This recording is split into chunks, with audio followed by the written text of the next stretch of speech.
Welcome to the lighter side of the dark side. It's your weekly freak show here on Renegade Radio. Also Spotify, Stitcher, Apple, Google, any podcast station. Tune in, Deezer, Castbox, YouTube, wherever you're catching us. It's a Dark Mark show. I'm Dark Mark, the goth comedian, and there we go. Now it's working. You gotta see what I'm looking at. I'm in a studio full of beautiful, dominant women who are adjusting my microphone. There's one right there, and hold on. I hate being on camera. She hates being on camera, but she is my co-host, and she's beautiful. I don't know why she hates being on camera. She has all sorts of men worshiping her, just like our guests. Mm-hmm. Hannah Bach, everybody's favorite heavy metal vegan DJ. Hey guys, Hi. Happy end of almost summer. Right. Halloween's almost coming. Right. It is almost Halloween. Yeah, this is a nice way to kick it off.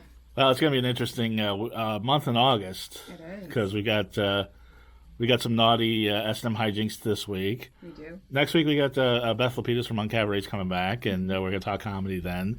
Then we've got Mr. Cyan, our old friend, who's going to bring some people. And then, sadly, the 20th will be our last show with our producer, Morgan, who will be leaving us. But check out her podcast, Burst Your Bubble. Mm-hmm. But what a show we got tonight. We do. We have quite a show. We had quite a green room. We've been talking in the green room, all sorts of naughty stuff.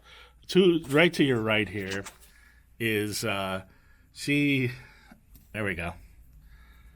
She is the. You're going to be going to. She's one of the top doms here in LA, I would say. I mean, that's certainly one way to phrase it. I definitely am a dom in LA. Apparently, according to her hashtags, she has a perfect body, and I'm not going to disagree with that. I wouldn't dare, of course, because that's got us nicks. Yeah, it might be more trouble than it's worth, really, to disagree with me. We might find it's easier to just let me have my way. I guess so. And then next from Atlanta. No, I'm from New York, and now. Well, I know you're from New York. I can tell from that accent already, but. No, I live in Atlanta. I'm based out of Atlanta, but I mainly work here in LA. Oh, okay. Yeah. I didn't mean to get my facts wrong, but pardon me. That's Bossy Delilah. That's what's up. That's what's up. Hey, no, I can tell you're from New York already. That's there's no question about that. But you live in Atlanta. But you're here. You guys are traveling all the time. I didn't know the life of a dominatrix is so full of travel. Well, it is now more so than it was when I started out. But where are you going? Not all the subs are in the same city.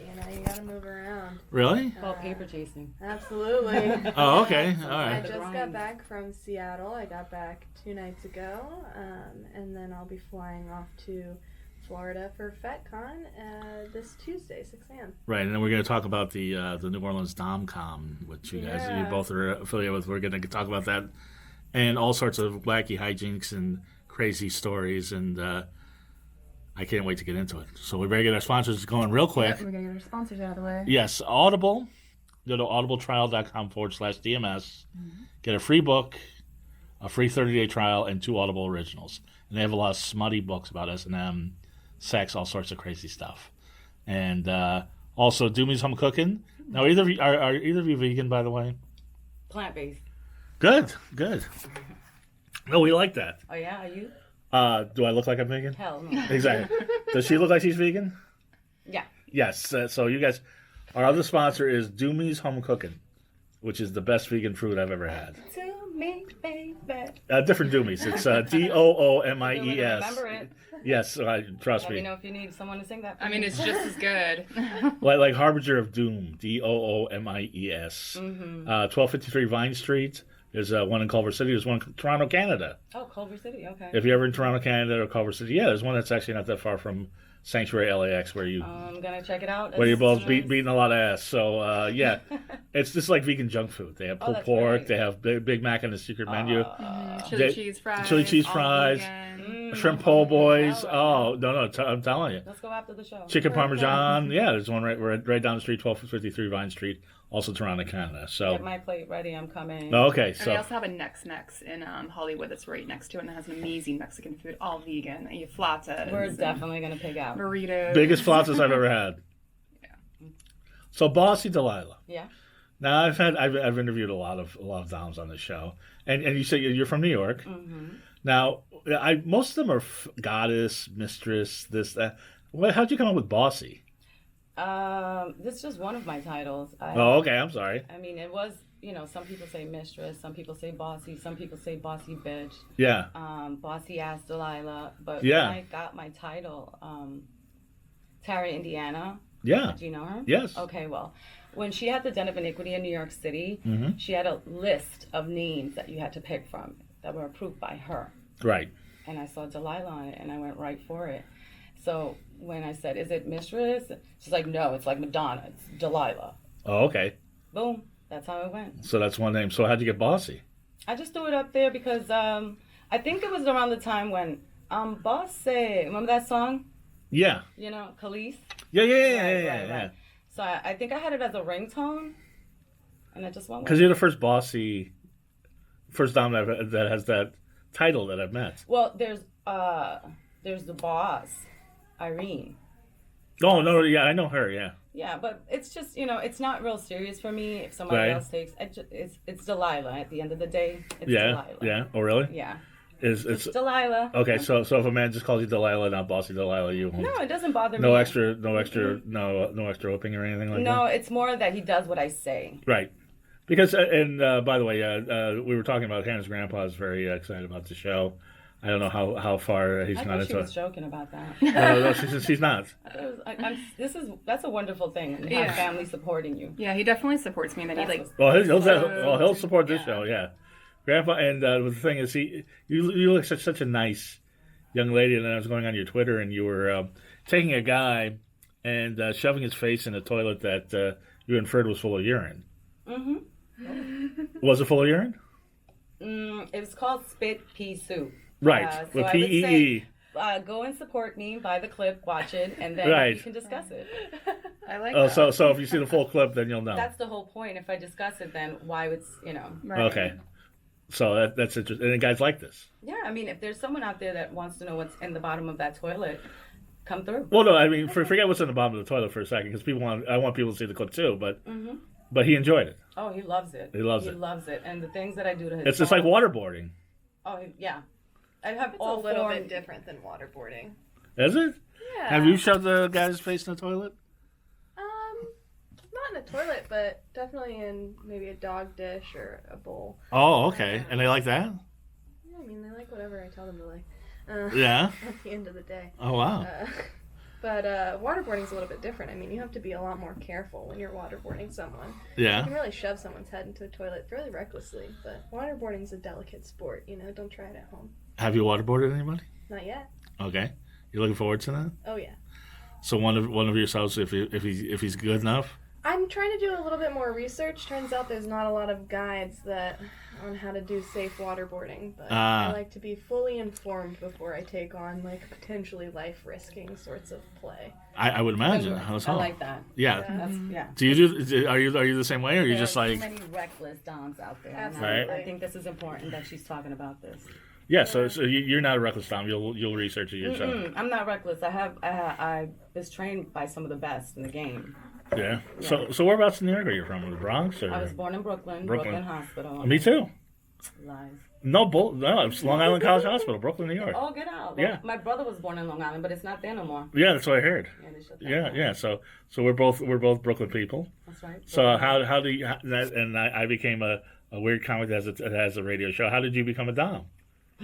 Were you always picking on the boys in school? Was that what happened, or?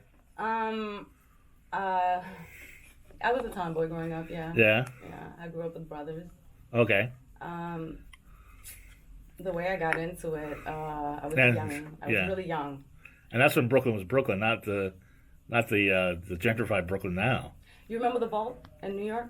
We moved when I was 3. I don't remember, but The Vault on 14th, I- Meatpacking District. we moved when I was 3 years old, so I don't know. Oh, okay. The Vault. Yeah, the Vault. Okay. That's where I did my first session. Okay. I was 17. Ooh. Yeah. Is that allowed? Is that legal? I mean, it doesn't matter now. It was No, I know. a story now. It was over 20 years ago. So Right. Don't say that. What do you mean? You're in your late 30s. I can't even imagine. That's a great number. I'll take it. Okay. But we're not discussing my age either. Oh, okay, because that's when see now. But it was 20 years ago. You can do the math. Anybody out there wants to do it, they can. So what led you to the vault? My first is smoking. I was just sitting next to somebody and they offered me a cigarette. I was just watching the room and my eyes were just brightly lit. Like, what the fuck's going on here? Yeah. The girl that rang me, her name is Jessica. She was from New Orleans and she worked at the same strip club as me. On 42nd and 8th Avenue called Show World. Yeah. Yeah. Okay. Remember when they had all those like acts in there? Yeah. Yeah. When you got paid to be a stripper. Yeah, those were the days. What happened? Twerking. Fucking kill the game. Oh, just kidding. No, but no, you found a better game though, a more lucrative game, didn't you? You know what? The game found me. When I was actually stripping, I had guys coming to me with whips, shoes. One of the things that I did as at the club was pee in a pair of high heels and watch the man drink it. Oh, wow. In the back room where fucking goes, but I was never doing any of that stuff. I was always doing like fucking sessions, like S&M sessions, whipping. So other strippers they would ask to fuck them. You like I'm gonna pee in the shoe and I'll drink it. What a blessing. What a blessing. I think that's the greatest thing that ever happened to me in my life. Well, there you go. Yeah. It's become. Thank you to the guy who bought me those shoes and the whip. Yeah. Yeah. And so, what was your first session like when you were just a wee teenager? I mean, I just explained to you the couple that happened, but I really didn't know what was going on. Yeah. So fast forward, the club found out I was underage. So I had to take a little hiatus, turn 18, and then come back. Yeah, so when you came back... By the time I came back, I had a plan. I was going to school. I saved up money, got an apartment in Harlem, and then ditched the shit and got into the street game, basically. Oh. And I did that until I was 22, and then after that, I got right back into S&M because I realized that other shit was going to... maybe I was going to end up locked up. Oh, okay. Oh, that street game. Mm-hmm. Okay, I thought you were like... How some people playing basketball or something. I didn't know what was going on. I had to sell to survive. And I wasn't going to sell my pussy or fuck. Some girls can do it, more power to them. I have no shade on that. I was just not that breed. I just couldn't. So being mean was easier. Being assertive was easier. Being in control was like nothing to me. Yeah. Mm-hmm. Well, where do you get this confidence?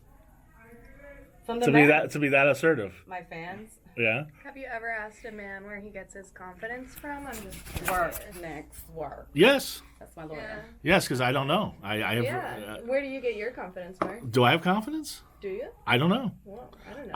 I'm actually not terribly confident these days. You're not terribly confident. But if you sensed I was confident, then maybe I am. I don't know. I've met much less confident men than you, but that's I'm sure, saying too much. Well, that's I mean, that's your business. A lot of submissive men can be very confident. Oh yeah. Yeah, absolutely. Then why? They're incredibly powerful, confident, right? Really wonderfully intense men who are incredibly submissive and have those moments of genuine vulnerability. Yeah. Yeah, it's a common misconception that submissive men can't be leaders.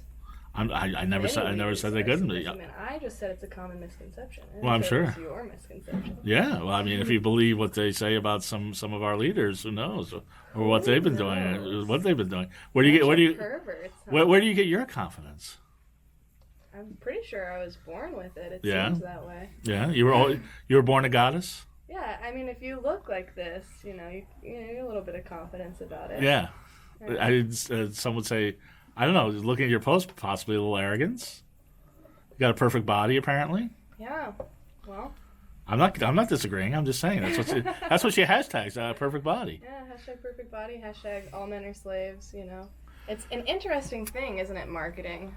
Oh, such a funny monster. Are all men slaves? Branding. I don't know. I guess we can find out.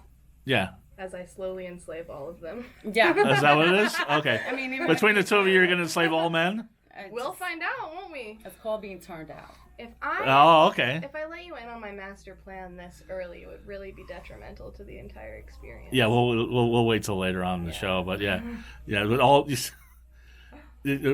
said it's being turned out. Turned out. I heard Yeah, it. turning turned out. Yeah. Yeah. Yeah. Yeah. Tell me more. They come to me to do like foot licking and end up Now this is the thing. at the bottom of my toilet. Now here's the thing. Now as I said, I dabble in this. Hannah, I think I'm trying to make Hannah into a dominatrix because I think And it's not gonna happen. I think it's too interesting. nice. Well, Too passive. no, we gotta work on that because every time we've had like S&M things going on, she's very intrigued. Well, I'm intrigued just by, and people